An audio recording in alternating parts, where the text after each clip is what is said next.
자, 오늘 많은 사람들이 가장 많이 하는 행동이 뭘까요? 검색하는 거예요. 검색. 요즘 검색을 다 해요. 정보를 위해서 검색하는 거. 이게 일상이 되었습니다. 뭐 맛집도 찾고, 뭐 여기도 찾고, 저기도 찾고, 뭐 원하는 정보가 있으면 스마트폰으로 찾습니다. 요즘은 AI 시대가 되어서 스마트폰에 AI까지 이제 연결되고 있습니다.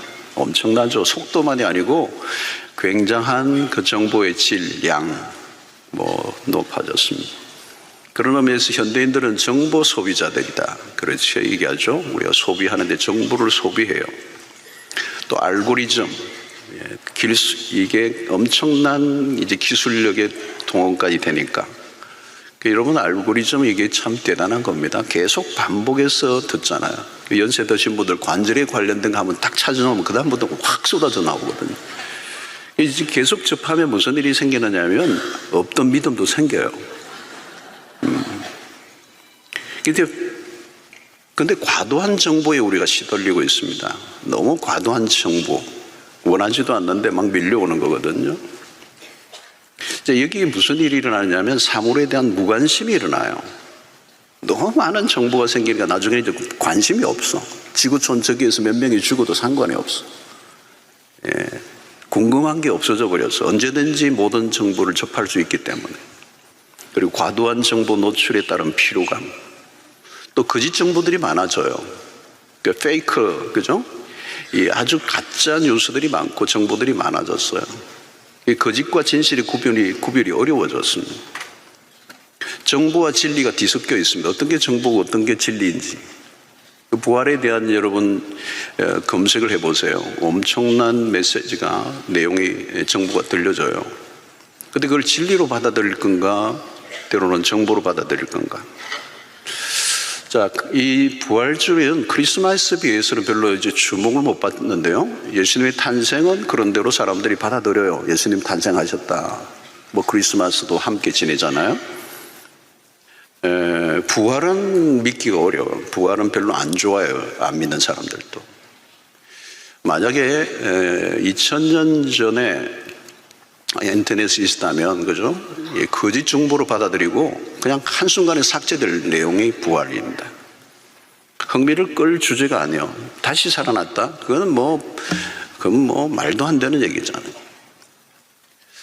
자, 그러나 여러분, 이 그리스도의 이 무덤을 열고 일어나신, 다시 살아나신 이 얘기는 복음의 핵심입니다. 성탄절도 기쁜 날이지만 진짜 기독교의 기쁜 날은 부활절이에요. 예수의 부활이 없으면 기독교는 존재하지가 않습니다. 기독교가 존재하는 것은 예수의 부활 때문입니다. 어떻게 보면 세상의 사람들이 부활절은 별로 흥미롭게 여기지 않습니다. 크리스마스에 대해서는 같이 추리도 하고 캐롤도 부르고 그러는데 이 부활은 믿을 수 없는 얘기라는 거예요. 그런데 이 부활 사건이야말로 기독교의 중심에 있는 복음의 한가운데 있는 겁니다. 십자가 사건만 있으면 어떻게 되겠습니까? 기독교는 성립이 안 됩니다. 그냥 예수님은 순교당하고 끝난 겁니다. 부활이 있었기 때문에 기독교가 생기는 거예요.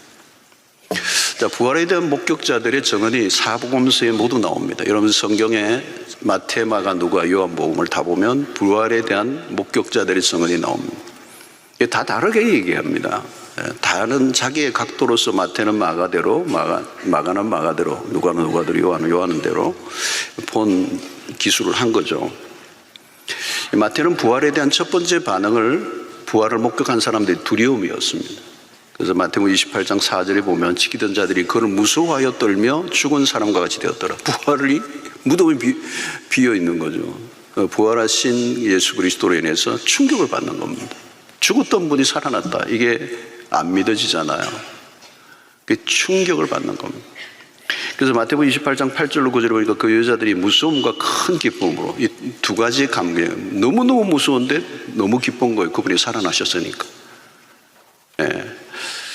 그래서 이 여인들의 첫 번째 반응, 무서움 그리고 기쁨을 동반하고 있습니다. 그리고 경배라는 것. 그리고 11 제자들도 나중에 경배한다. 부활에 대한 확당한 모습은 첫 번째는 두려움, 두 번째는 기쁨, 세 번째는 경배, 예배였습니다. 마태복음이 기록한 겁니다.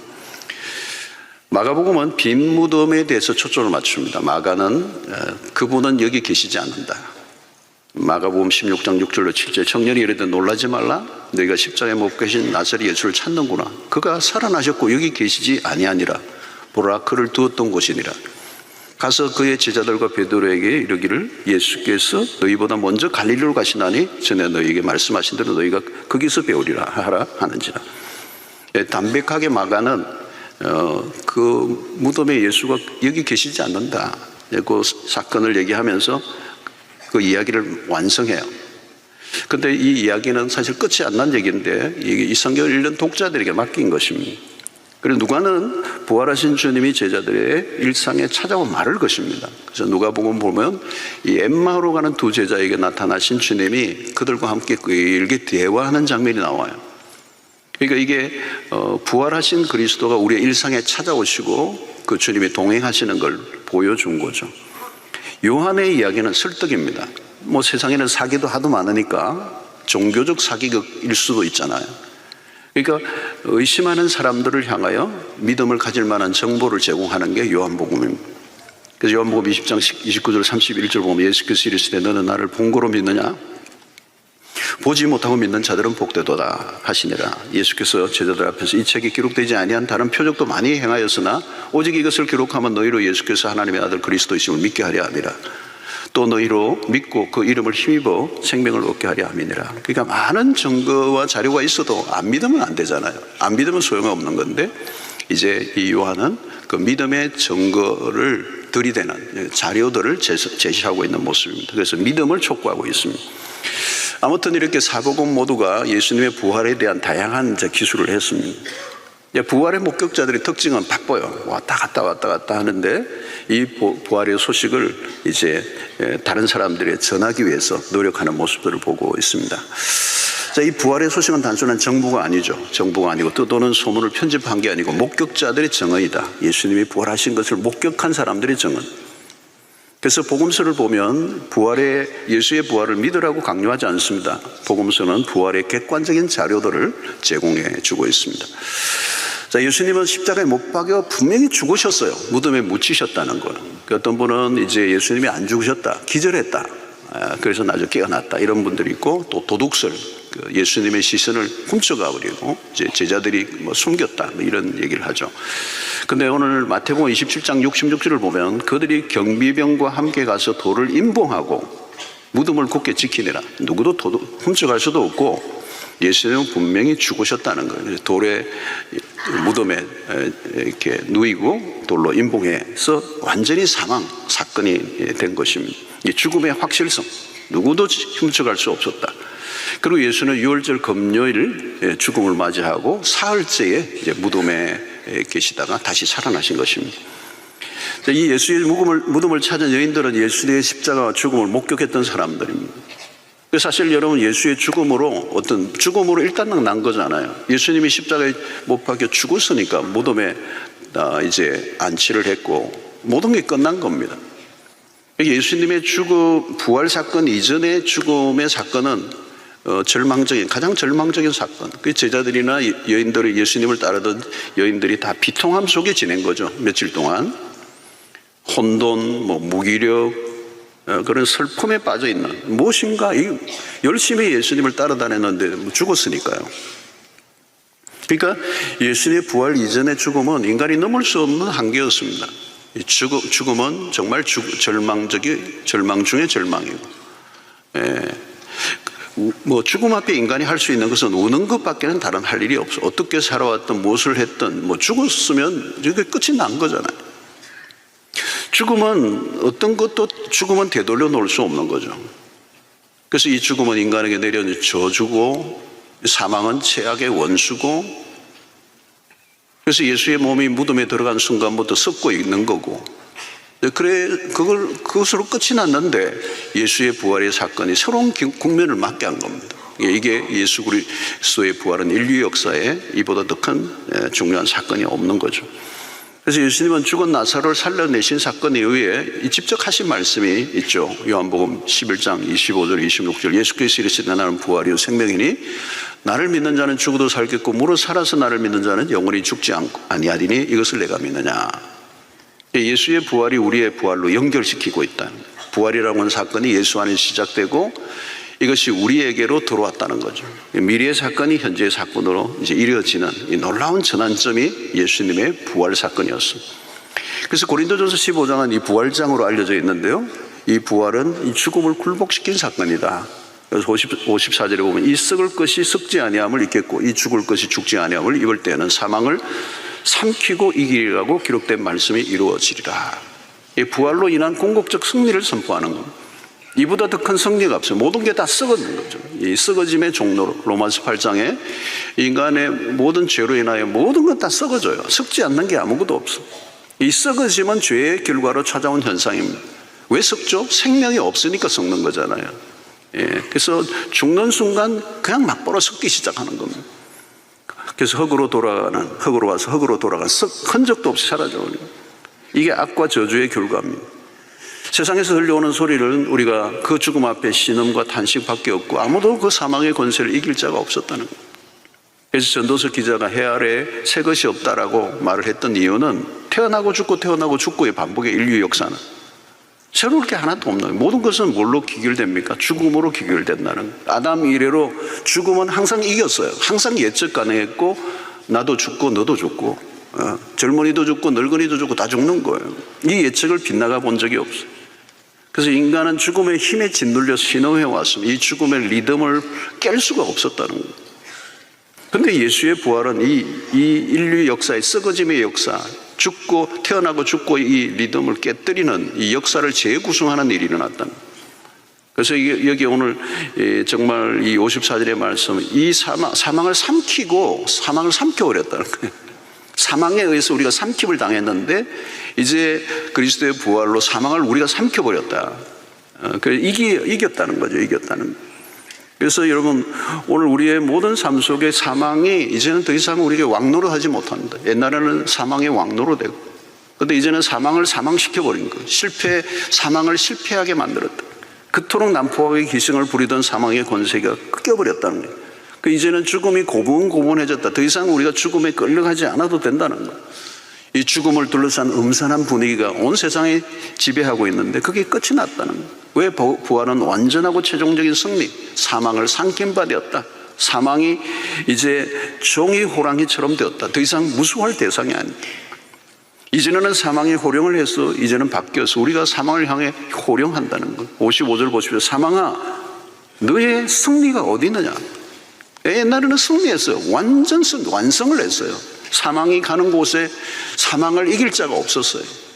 그런데 사망아 너의 승리가 어디 있느냐. 사망아 내가 쏘는 게 어디 있느냐. 이 새 역사라는 거예요. 예수 그리스도의 부활로 죽음이 치명타를 입고 죽음이 한계를 맞았다. 더 이상 죽음의 힘에 갇히지 않아도 된다. 이 부활의 생명이 우리 안으로 침투해 들어왔다는 거예요. 그래서 57절에 보니까 우리 주 예수 그리스도로 말미암아 우리에게 이김을 주시는 하나님께 감사하네. 이 이김은 무슨 이김이에요? 바로 승리는 죽음으로부터의 승리. 그래서 이러면 기독교는 희망의 종교예요. 이 기독교의 희망은 부활하신 그리스도. 이 부활은 새 창조, 새로운 역사의 시작입니다. 죽음까지도 새롭게 바꾸어 놓았다는 거예요. 이전에는 시간이 흘러가면서 낡아지다가 죽음에 이르렀어. 그러나 부활은 모든 것을 새롭게 창조하신다는 거예요. 그래서 여러분 기독교는 부활을 노래합니다. 승리에 대한 축가를 부르는 거예요. 새로운 노래, 뉴송. 이전에 불러보지 못한 노래. 여러분 그냥 어떤 게임이나 전쟁에서 승리가 아닙니다. 월드컵 4강과 비교가 안 돼요. 차원이 다릅니다. 죽음에 대한 승리. 이 부활 즐기는 그런 의미에서 축제의 시간입니다. 축제의 시간입니다. 여러분 요즘 곳곳에서 축제들이 벌어지고 특별히 벚꽃 축제가 참 많아요. 그죠? 여름 벚꽃 축제 너무 화려하고 아름답잖아요. 근데 여러분 아쉬운 것은 벚꽃은 피었다가 금방 사라져버려요. 이번에도 고난주간 지나고 나니까 비가 쫙 내리고 그냥 벚꽃이 쫙 떨어지기 시작해요. 고난주간 지나니까 그거 없어져 버려서 금방. 여러분 꽃잎들은 바람에 낙화를 하고 봄비에도 허무하게 져요. 이런 벚꽃을 그런데 축제의 주인공으로 삼아서 축제를 하잖아요. 그런데 여러분 축제를 시작하기 전에 끝이 나버려요. 벚꽃을 보면 아름다움과 허무가 공존하는 겁니다. 화려할수록 애틋하죠. 벚꽃이 떨어지기 전에 축제를 벌려야 한단 말이죠. 근데 여러분, 그걸 보면서 우리가 느끼는 게 뭐냐면 인간의 축제를 벌일 만한 마땅한 게 별로 없는 거예요. 축제를 만들어내기 위해서 개발자들이 머리를 막 싸매는데 너무너무 힘든 거예요. 갈수록 규모는 커지고 축제는 벌이고 화려하지만 지루해지는 거예요. 여러분, 요즘 젊은이들의 마음을 사로잡고 있는 것은 스마트폰입니다. 극장가들이 문을 닫아요. 이 스마트폰보다 더 재밌는 게 없는 거예요. 그러니까 극장의 문을 닫아요. 손에 쥐어져 있는데, 다 볼 수 있는데, 모든 걸 보여주는데. 그 요즘 여러분, 이번 겨울에도 스키장이 다 이제 사양이에요, 사양. 스키장까지 안 가. 재밌는 게 여기 다 있어요. 혼자서 몇 시간 보내는 거 일도 안 해요. 온갖 것들을 다 보여줘요. 근데 문제는 관계가 끊겨요. 서로를 바라보던 시선이 핸드폰에게 향해 있다는 거예요. 애기 엄마가 아이와 눈을 마주치며 시선이 오고 가야 되는데 이 핸드폰의 시선이 다 빼앗겨버려요. 여러분, 여기에서 뭐가 문제 생겨요? 관계가 끊긴다는 거예요. 공동체가 사라진다는 거예요. 여러분, 축제는 홀로 즐길 수 없어요. 공동체가 있어야 돼요. 함께 누리는 거예요. 축제는 사람들 안에 공명이 일어나는 거예요. 여러분, 2002년 월드컵 4강 신화를 쓸 때 사람들이 길거리에 다 튀어나와가지고 막 소리를 지르고 모두를 하나로 묶어주는 서사가 있는 거죠. 가슴 뛰는 이야기가 있었던 거죠. 4강이라는. 여러분, 축제는 심장을 흔들어 놓을 가슴 벅찬 이야기가 있어야 합니다. 축제를 벌이려고 하면 분출하는 에너지가 필요해요. 막으려고 해도 막을 수 없는 생명력의 진동. 이런 전쟁에서 국가적 승리를 거두고 돌아올 때 성전가를 부를 때 그 민족적 축제가 벌어지죠. 여러분, 살면서 우리가 언제 가장 큰 축제가 벌어집니까? 아마도 결혼식 때가 아니겠어요? 근데 요즘은 그마저도 조용히 굉장히 형식적으로 치르고 맙니다. 공동체가 사라지면서 축제도 사라졌습니다. 이전에는 여러분, 결혼식이요, 온 동네 결혼식이었어요. 결혼 당사자는 물론이고 모든 공동체가 함께 고조된 감정으로 축제를 즐겼습니다. 지금은 공동체가 사라지면서 결혼식도 장례식도 간소화되고 있습니다. 개인주의가 강화되면서 축제가 사라졌어요. 축제가 사라지면 삶은 갈수록 더 없어지는 거죠. 여러분, 부활은 인류 최대의 승리입니다. 인류 최대의 원수인 죽음을 이겨낸 승리. 이보다 더 장엄하고 위대한 일이 어디 있겠어요? 최고의 전리품은 부활 생명을 우리에게 준 겁니다. 고난을 생명으로, 상처를 회복으로, 절망에서 소망으로 바꿔놓았습니다. 부활은 축제 중에 축제를 벌려야 하는 시간이에요. 공명이 중요한 거죠. 여러분, 야구장에서 야구공 하나에 온 사직 야구장이 떠나갈 듯이 소리를 지르고 후끈 달아오릅니다. 여러분, 부활은 그런 것과 비교가 안 되죠. 부활은 우리에게 공명을 일으키도 남을 주제 중에 주제입니다. 마태복음 28장 8절로 9절을 보면 그 여자들이 무서움과 큰 기쁨으로 빨리 무덤을 떠나 그 제자들에게 알리려고 다름질을 할새 제자들이 예수께서 그들을 만나 이르시되 평안하냐 하시므로 여자들이 나아가 그 발을 붙잡고 경배하니, 여기 큰 기쁨과 그리고 경배하는 모습이에요. 부활을 목격한 여인들이요, 큰 기쁨에 사로잡혀 있는, 압도하는 기쁨에 사로잡혀 있는. 여러분, 신약의 주일은 그리스도의 부활을 기뻐하고 축하하는 날인데 이 기쁨을 혼자 누릴 수가 없어요. 공동체적이에요. 그래서. 근데 문제는 부활은 쉽게 믿어지는 일이 아닙니다. 예수의 제자 도마는 의심했습니다. 제자들도 당황했어요. 소수의 여인들은 들만 기쁨에 차 있었습니다. 부활 사건이 꽃을 피운 곳은 결국은 예수님이 성천하시고 난 이후 오순절의 성령 강림 이후예요. 성령이 임하시자 십자가 부활 사건과 함께 불이 붙기 시작한 겁니다. 여러분, 오늘 우리는 부활의 소식이 너무 익숙해져 있습니다. 세상의 부활을 알리기 전에 우리가 먼저 부활을 만끽해야 합니다. 우리는 무덤에 누워있는 예수를 찬배하려는 사람들이 아닙니다. 이미 무덤은 비어 있어요. 우리는 부활의 목격자고 증인들입니다. 그래서 부활절은 단순히 기념주일이 아닙니다. 부활 예수는 우리와 함께 오늘도 새로운 역사를 써가고 계시고, 우리 인류의 비극의 역사를 완전히 끝내버리고 해피엔딩으로 뒤집어 놓으신 이 부활 사건을 우리는 기뻐하면서 매주일 우리 하나님의 공동체는 그 부활을 노래하는 거예요. 우리가 부를 노래는 새 노래, 이전에 한 번도 불러보지 못했던 노래. 다른 종교에도 노래가 있습니다. 그러나 기독교는 유독 노래를 많이 강조해요. 부활절에는 영원을 노래하는 겁니다. 영원을 노래하는 거예요. 이 일시적인 것은 찬양의 대상이 될 수가 없는 거죠. 벚꽃은 트로트로 가능해요. 그러나 찬양이 될 수는 없는 거죠. 여러분, 부활을 찬양할 때 핵심적 주제는 영원입니다. 영원히. 그래서 핸델의 메시아에서도 마지막 부분에 앞권은 영원이에요. 영원히. 우리의 하나님은 영원하신 분이시다. 영원하신 분이 우리를 영원으로의 초대를 하신다는 거예요. 우리는 결핍을 느낍니다. 그 결핍이 뭐였습니까? 생명 결핍이었어요. 왜? 늘 죽음의 추격을 당해왔거든요. 빚쟁이 압박보다요 더 큰 압박이 죽음의 압박입니다. 모든 불안의 원인. 그런데 그게 사라졌어요. 부활 예수는 불안과 절망을 걷어내어 주셨다. 우리는 부활을 오래 하지 않을 수 없다. 여러분, 부활절에 우리 할 일은 이 부활의 기쁨을 만끽하는 겁니다. 형식적이고 의식화된 절기로 보내고 부활절 찬양 한두 곡 부르고 부활절 끝내버리는 게 부활절기가 아니에요. 그러면 그 정도라면 뭐 벚꽃 축제하고 뭐 비슷한 거죠, 여러분. 여러분, 부활에 대한 감격이 내 안에 있는가? 오늘은 축제를 절가해야 돼. 주일마다 축제를 벌이는, 이보다 더 기쁠 수가 없다는 겁니다. 이 순간의 세상에서 영원을 경험하는 날, 환호하는 겁니다. 부활의 기쁨보다 더 클 수 없다. 우리는 장례식마저도 축제로 바꿀 수 있게 한 것이 부활의 신앙이라는 거예요. 옛날에 김환란 박사님이 그랬습니다. 이대 총장을 했던 김환란 박사님, 내 장례식에는 절대 장송곡 부르지 말라는 거예요. 연미복을 입고 와라는 거예요. 까만 옷 입고 오지 말라는 거예요. 연미복, 화려한 연미복을 입고 와라는 거예요. 그리고 핸델의 메시아를 연주해 주면 좋겠다고 그랬어요. 축제가 되는 거예요. 축제가 되는 거예요. 장례식마저도 축제로 바꿀 수 있는 게 부활의 신앙. 우리 교회 교구 모임들이 보면 생일이나 돌이나 이런 걸 맞이하는 가정에서 기념비 떡을 내는 문화가 있더라고요.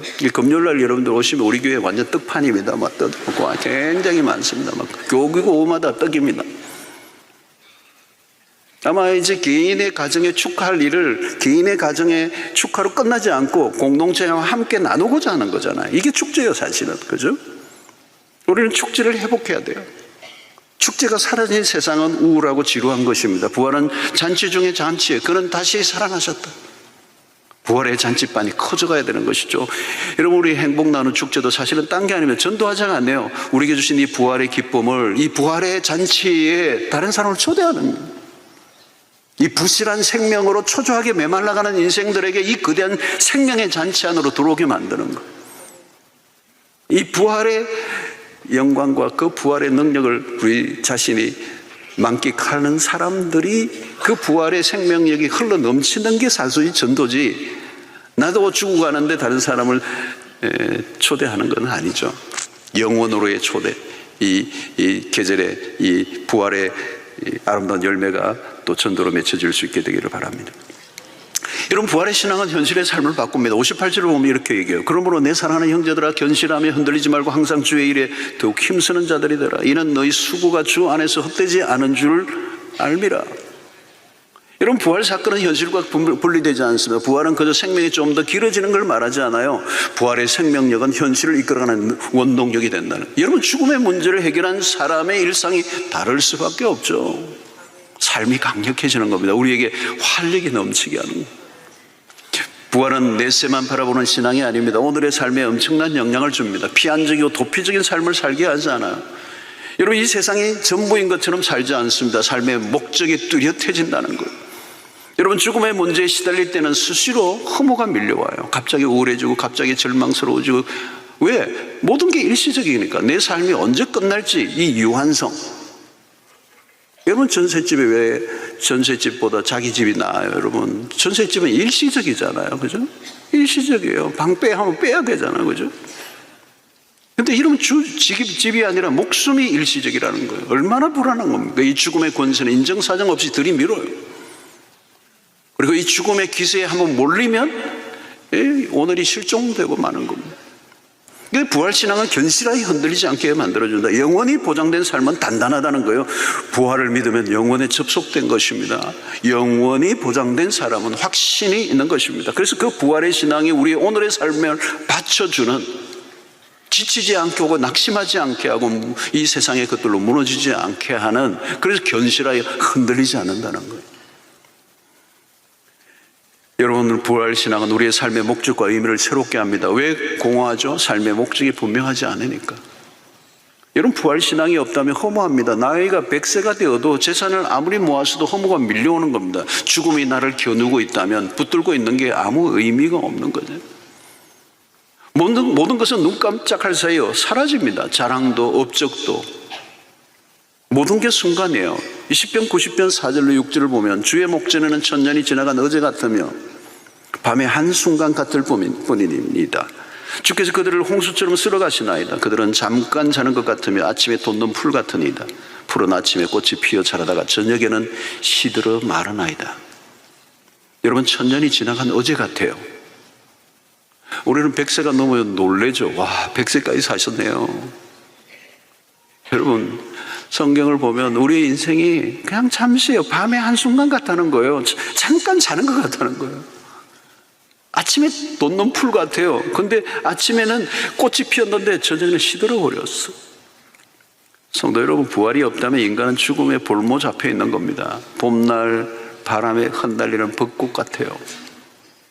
여러분, 죽음의 부활의 신앙을 가지면 막 살지 않습니다. 꿈 없이 살지 않아요. 죽을 때까지 꿈이 있어요. 그리고 우리의 그 꿈은 하늘의 비전이에요. 여러분, 사망 권세를 이긴 자의 삶은 대단합니다. 15장 부활장 마지막 부분이죠. 50장 하에 보면 이는 너희 수고가 주 안에서 헛되지 않은 줄 압니다. 헛된 수고를 하지 말라는 거예요. 부활 생명 안에 넘쳐난 생명력으로 살아가는 사람은 결코 헛된 삶을 살지 않는다는 거예요. 여러분, 초대교회를 이끌었던 힘입니다. 사도행전의 교회를 역동적으로 이끌었던 힘은 부활신앙입니다. 우리는 이 일의 정인으로다. 사도행전을 보면 끊임없이 그 사도행전의 한가운데 이 일의 정인으로. 무슨 정인이죠? 부활의 정인. 부활의 정인은 누구를 말합니까? 순교자를 말해요. 말투스라고 하는 순교자, 머트라고 하는 영어 단어가 거기에서 나왔잖아요. 순교자, 정인은 그 순교자. 생명을 걸었다는, 그들은 죽음을 두려워하지 않았다. 여러분, 부활신앙은 그들의 삶에 그대로 작동되었습니다. 부활신앙은 추상적이지 않아요. 생명을 건 공동체를 만들었다는 것입니다. 여러분, 죽음을, 목숨을, 생명을 두려워하지 않는다면 여러분, 두려울 게 어디 있겠습니까? 여러분, 무엇이든 목숨을 걸면 되죠. 목숨 거는 사람을 누가 이기겠습니까? 그러니까 문제는 아무나 목숨을 걸 수 있는 거 아니죠. 목숨은 하나밖에 없기 때문에 목숨을 못 걸어요. 대개는 두려워합니다. 큰 소리 치던 사람도 생명의 위협 앞에서는 꼼짝 못해요. 아, 대단한 분이에요. 근데 딱 죽음의 시한부가 있어서 제가 신방을 전에 오래전에 한번 갔는데 대단한 분이에요. 딱 갔는데요, 몇 달 전에 만난 그분이 아니에요. 완전히 아니에요. 여러분, 생명의 위협이 오면요, 다 꼬리를 다 내려요. 아무리 큰 소리 치던 사람도, 아무리 대단한 사람도 소용없어요. 죽는 거는 안 돼요. 그래서 뒤로 물러서잖아요. 여러분, 죽음의 문제를 해결한 사람만 목숨을 겁니다. 죽음의 문제가 해결 안 된 사람은 결국은 죽음 앞에 비겁해집니다. 여러분, 오순절날에 성령이 임하시니까 부활 예수와 만나니 적수가 없는 거예요. 신약의 교회는 죽음의 두려움을 이긴 사람들의 부활 공동체.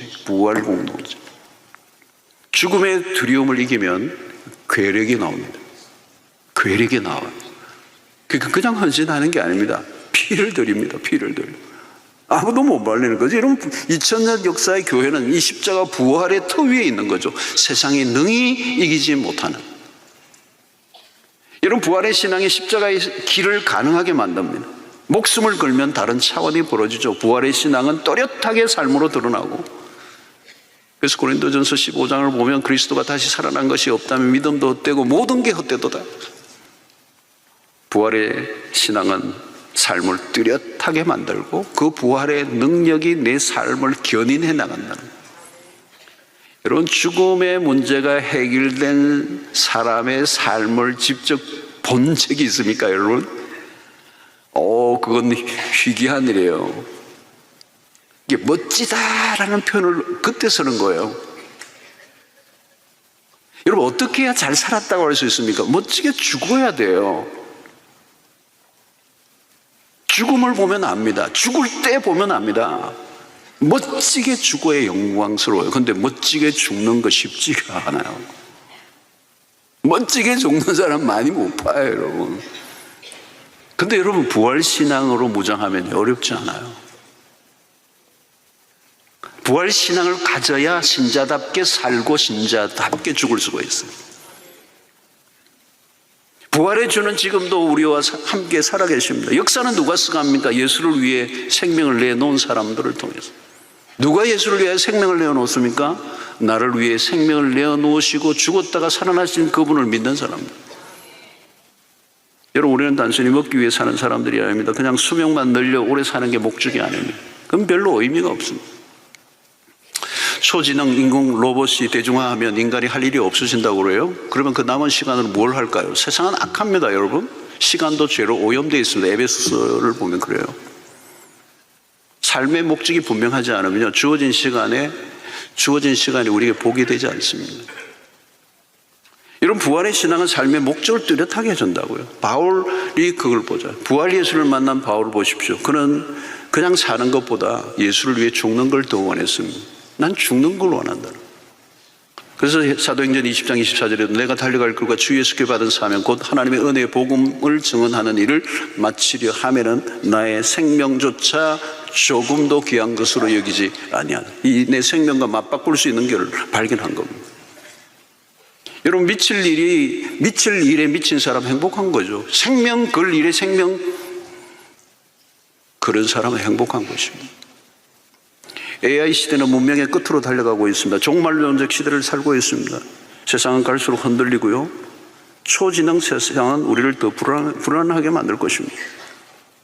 희망의 근거가 약해요. 그래서 여러분, 이 불안이라고 하는 것은 시야가 좁아질 때 찾아오는 겁니다. 이 공황장애도 시야가 극도로 좁아지는 거예요. 이 궁지에 몰리면 불안은 심화되는 것 같아요. 우리의 손으로 쥔 스마트폰은 우리를 고립시키고요, 우리의 시선을 좁히고 있습니다. 과학의 발달과 문명사회가 우리에게 희망을 줄 수 있는가? 결국 죽음의 문제 앞에 멈춰 섭니다. AI는 우리를 굉장히 편리하게 해줄 건 틀림없어요. 불편하고 까다로웠던 모든 것들을 다 제거해주는 인공지능이 다 해줄 거예요. 여러분들, 연세 드신 분들 조금 더 오래 사세요. 진짜 편리한 세상이 와요. 그러나 거기까지예요. 방법과 수단은 바뀝니다. 도구는 바뀔 거예요. 그러나 인간의 본질적인 문제는 해결해 주지 못해요. 죽음의 문제는 손도 못 대요. 우리에게는 성공이 아니라 승리가 필요합니다. 죽음에 대한 승리. 그것은 하나님만이 하실 수 있어요. 권위 있는 과학자가 그런 말을 했습니다. 최근에 모든 나라들이 지금이라도 AI 기술을 위한 연구를 멈추자고 결의를 한다면 인류를 위한 재앙을 막을 수 있는 마지막 길이다. 요즘은 모든 게 AI입니다.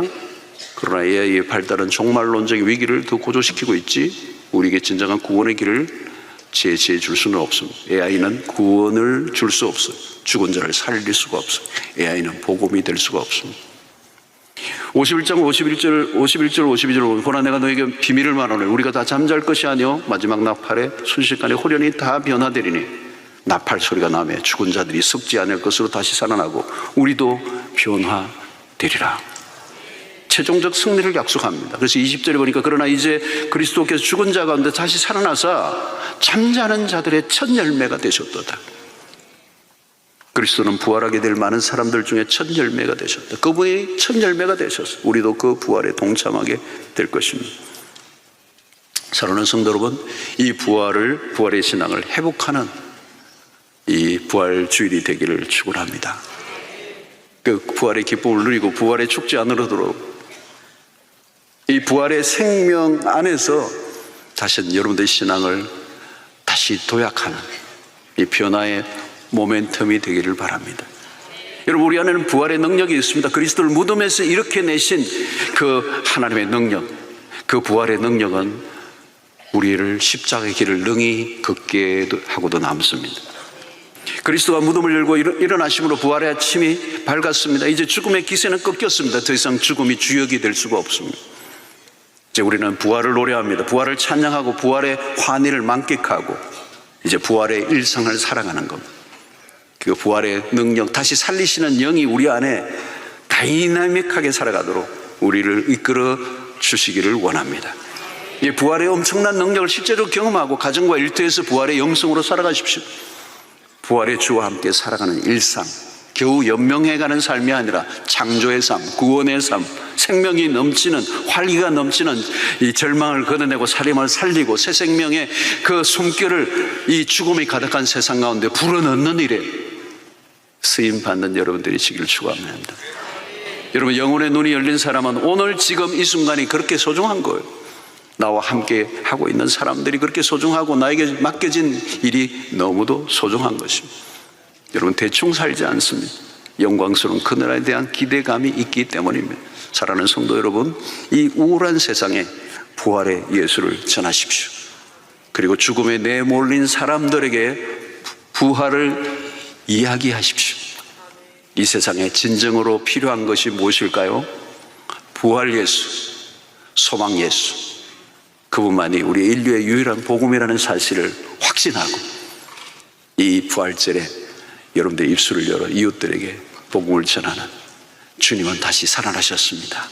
그분은 부활의 첫 열매가 되셨습니다. 우리도 함께 부활에 참여할 것입니다. 우리는 영원히 살 것입니다.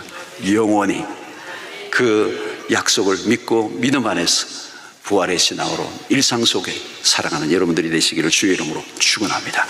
하나님, 오늘 또 우리에게 주신 말씀, 부활의 예수, 부활의 첫 열매가 되신 우리 주님, 이 죽음으로 가득한, 사망의 권세로 가득한 이 세상 가운데 이제 부활의 그 능력으로 살아갈 수 있는 특권을 허락하신 하나님께 감사드리며, 이제 부활의 예수를 선포하며 이 죽음으로 가득한 이 잔인한 이 사망의 권세에 삼킴받은 이 세상 가운데 이제 죽음을 호령하고 이 생명의 역사를 써나가는, 우리 안에 예수의 생명이 충만한 우리를 통하여 죽어가는 생명들에게 예수의 복음을 전하고 살려내고 구원에 이르게 하는 일에 쓰임받는 우리의 삶이 되도록 인도하여 주시옵소서.